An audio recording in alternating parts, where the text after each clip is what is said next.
A family vanished into thin air. 4 years later, the bones whispered back. October 8th, 2009. Red Dirt Country, Oklahoma.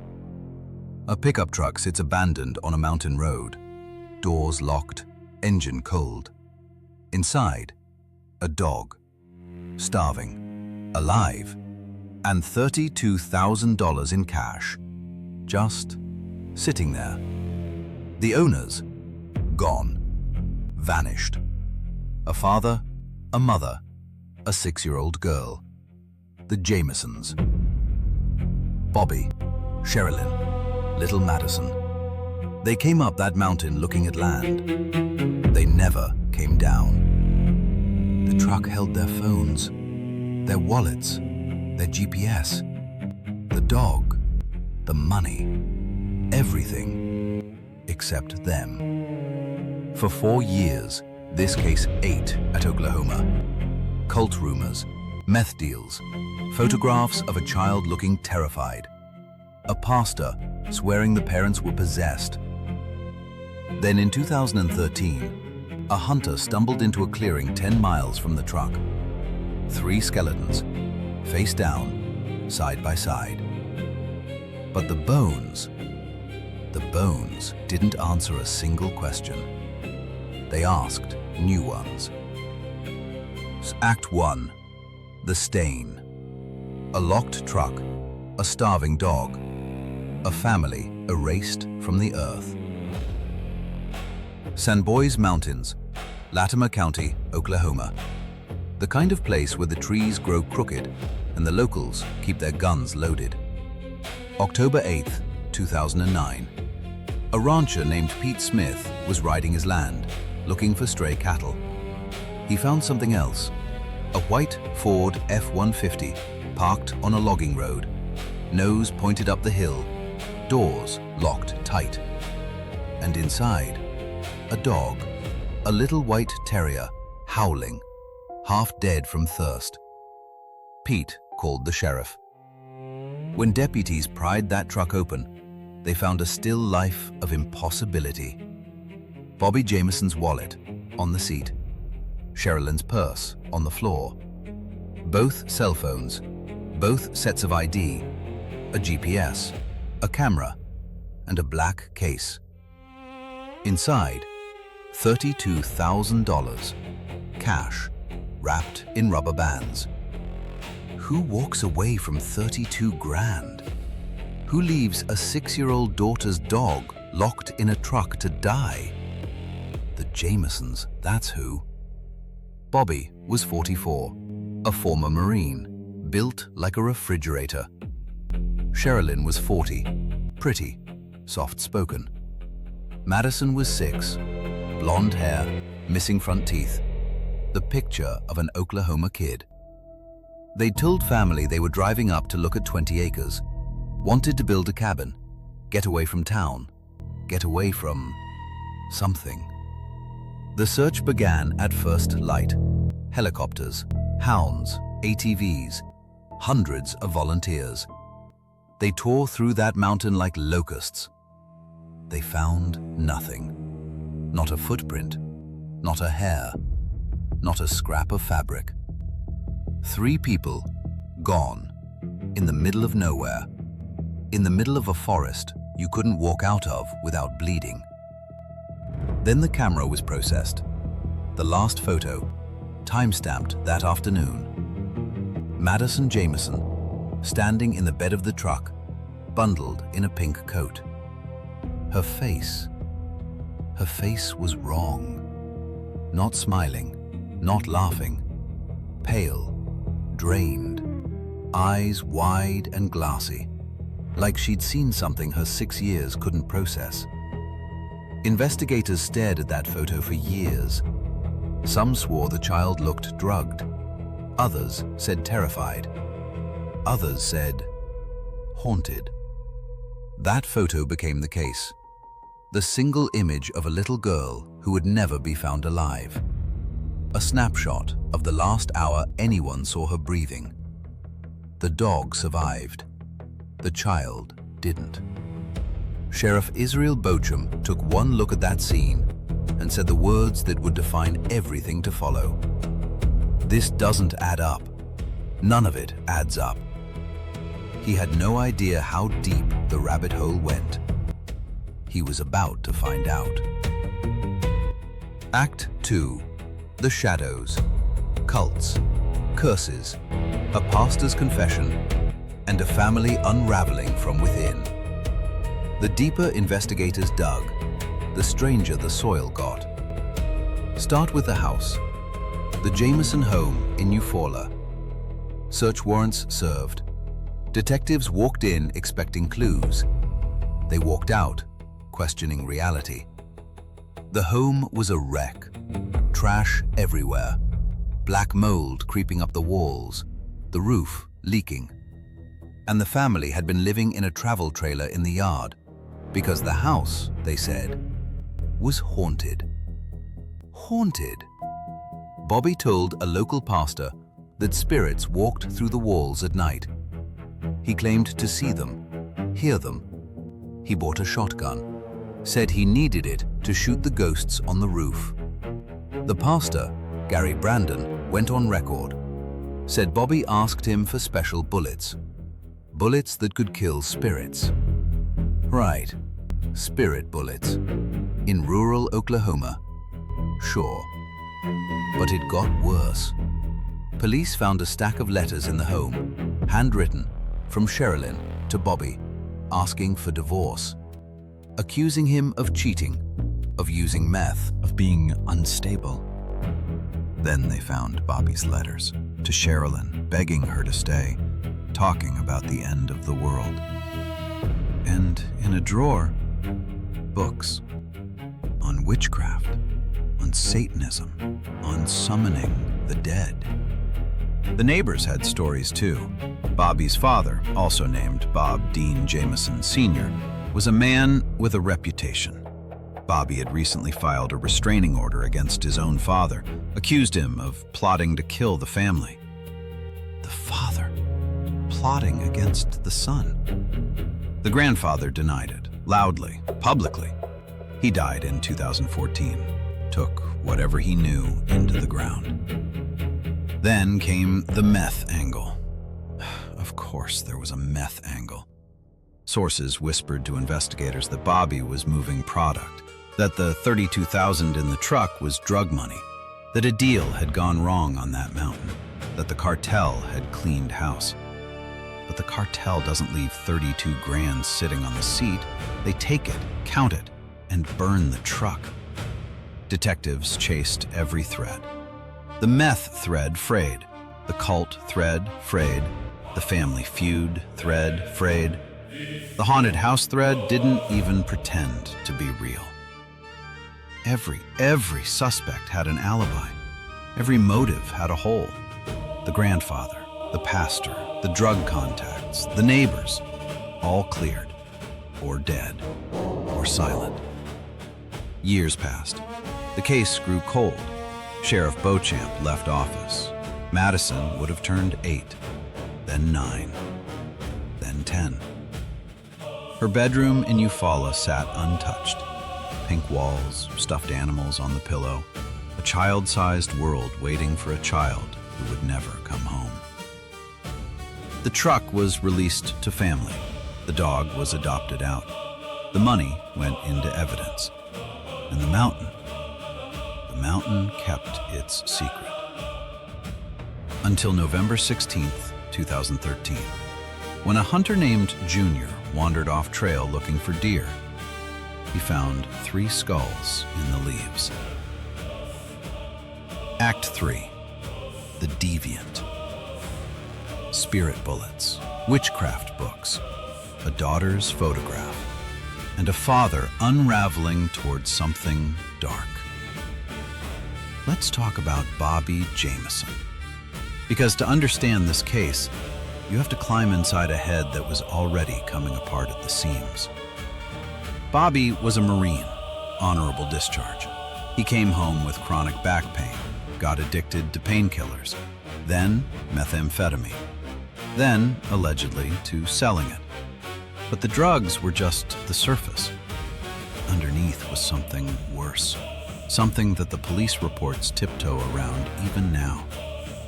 Bobby believed in demons, literally. He told his pastor that demons lived in his attic, that they whispered to him at night, that they wanted his daughter. His daughter. He spent his last months obsessed.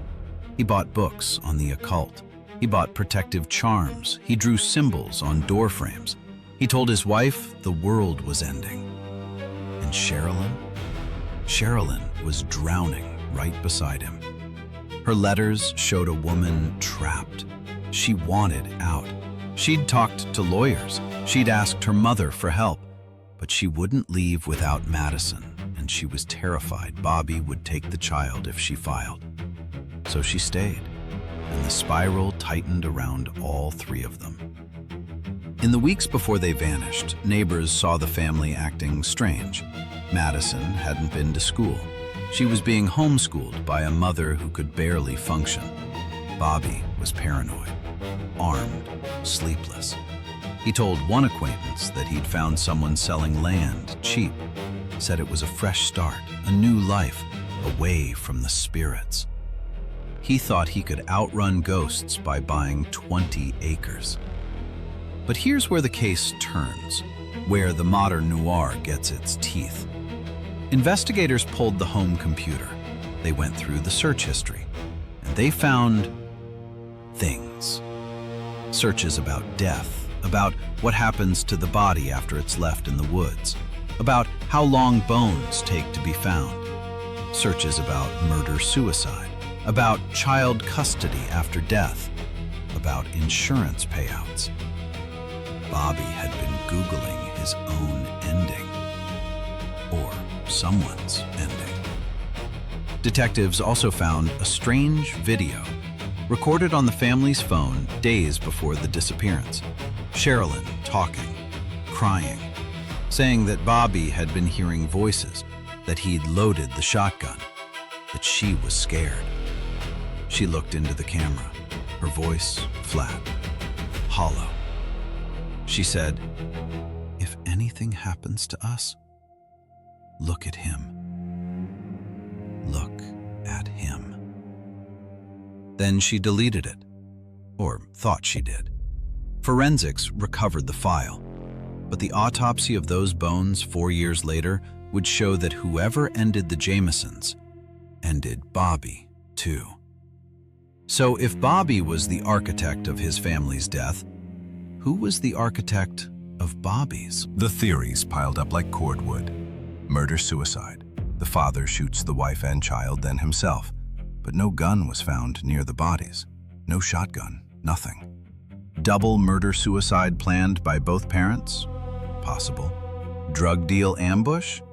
Possible. Cult ritual? Some still believe it. What we know is this. 3 people walked up a mountain. None walked down. And the truck held everything they would have needed to survive. The only piece missing was them. Act 4. The Trap.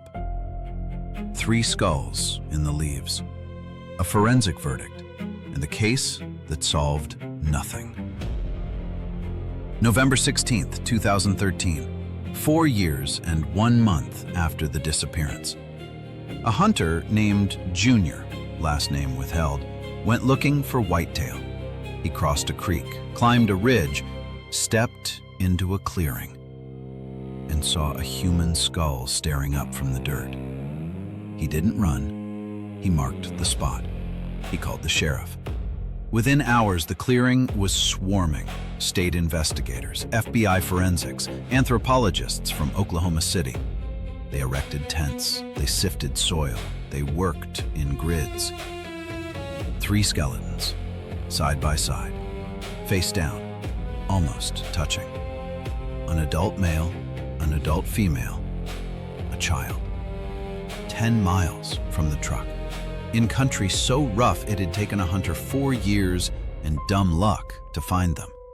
DNA testing confirmed what everyone already knew.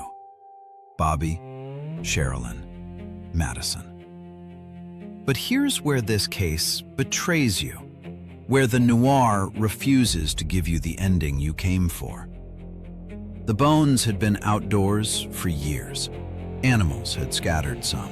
Weather had bleached others. There was no soft tissue, no clothing intact, no clear cause of death.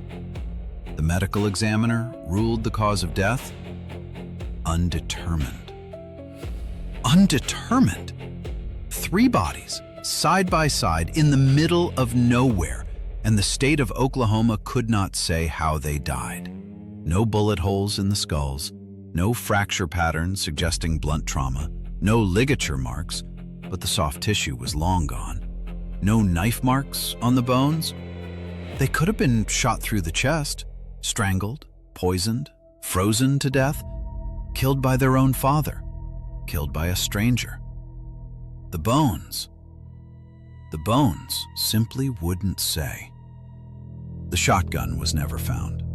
The killer, if there was a killer, was never found. No DNA evidence on the bodies, no suspect ever charged. 4 years of waiting, and the answer was a shrug. Investigators worked the scene for weeks. They searched outward in concentric circles. They scanned with ground-penetrating radar. They looked for a 4th body, a weapon, a buried clue. Nothing. The position of the bodies haunted everyone. Face down, side by side, like they'd been laid there, or like they'd lain down themselves. Some investigators believe the family died together. Exposure, hypothermia, confused, lost, possibly drugged. They simply lay down and didn't get up. Others believe Bobby killed his wife and daughter, then himself, and the shotgun was carried off by a scavenger, or stolen by someone who came across the scene. Others, quieter voices, off the record, believe a 3rd party walked them out there, made them lie down, and executed them in a way the bones could never reveal. The clearing where they died was visible from a logging road, meaning whoever brought them there knew this mountain better than they did. The case was officially closed in 2014. The official conclusion was a non-conclusion. Deaths of undetermined origin. Madison's grandmother, Sherilyn's mother, Connie, refused to accept it. She has spent every year since pushing for answers, demanding new tests, holding press conferences on the anniversary. No answers have come.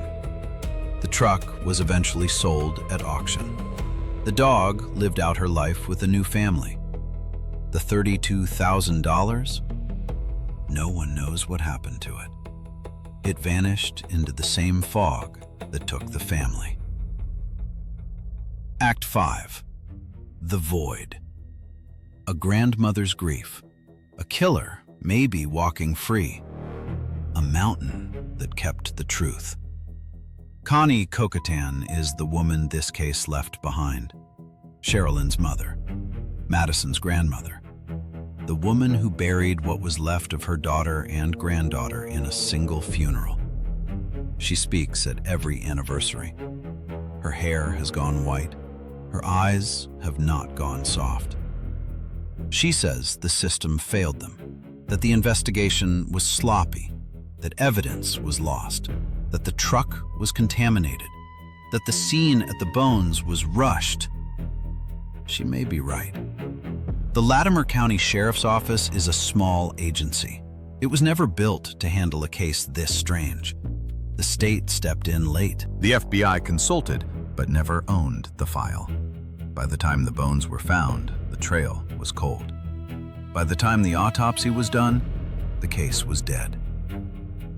And somewhere, maybe, a killer is still walking. Or maybe Bobby Jamison was the killer. Maybe he was the victim. Maybe he was both. The town of Eufaula moved on, mostly. The Jamison house was eventually torn down. The pastor stopped talking to reporters. The grandfather went to his grave with whatever he knew. The cousins and aunts and uncles scattered. Only Connie remained, carrying that pink coat in a memory, carrying the last photograph of Madison in the truck bed, carrying the question of what her grandbaby saw in those last hours. Was Madison afraid of her own father? Was she afraid of someone in the woods? Was she drugged or just tired or just bracing against the cold? The photograph won't say.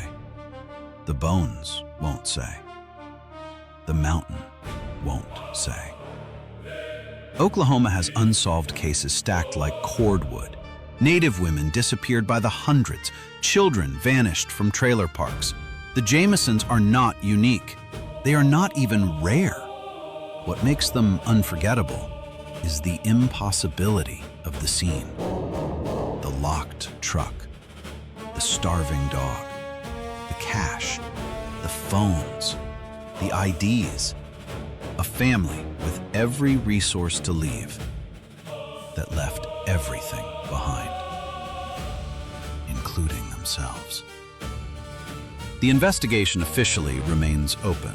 In practice, it is closed. No leads, no suspects, no witnesses, no evidence that hasn't already been tested into dust. Madison Jamison would be 21 years old today. She might have gone to college. She might have had a daughter of her own. She might have grown out of that pink coat and into a woman her mother never got to see. Instead, she is a skull in a forensic photograph, a name on a stone, a child the world failed. And the mountain, the sand boy, still stands, quiet, patient, holding whatever it knows. It hasn't given up another bone since. Epilogue. A photograph that won't stop staring. A silence that won't break. What remains? A truck. A dog. A photograph of a 6-year-old girl in a pink coat, looking into a camera with eyes that had already seen too much. What's lost? 3 lives. 3 possibilities. A father who might have been a monster or might have been a victim. A mother who tried to leave and couldn't. A daughter who didn't get a choice. The Jamison case is the rare true crime story that refuses to resolve. There is no killer behind bars, no DNA hit waiting in a database, no deathbed confession coming. There is only a mountain in Oklahoma, and the bones it gave up too late. Some cases get answered. Some cases get buried. This one got both and neither. They drove up that road on October 8th, 2009. They locked the truck. They walked into the trees. And the world has been waiting for them to come back ever since. It's still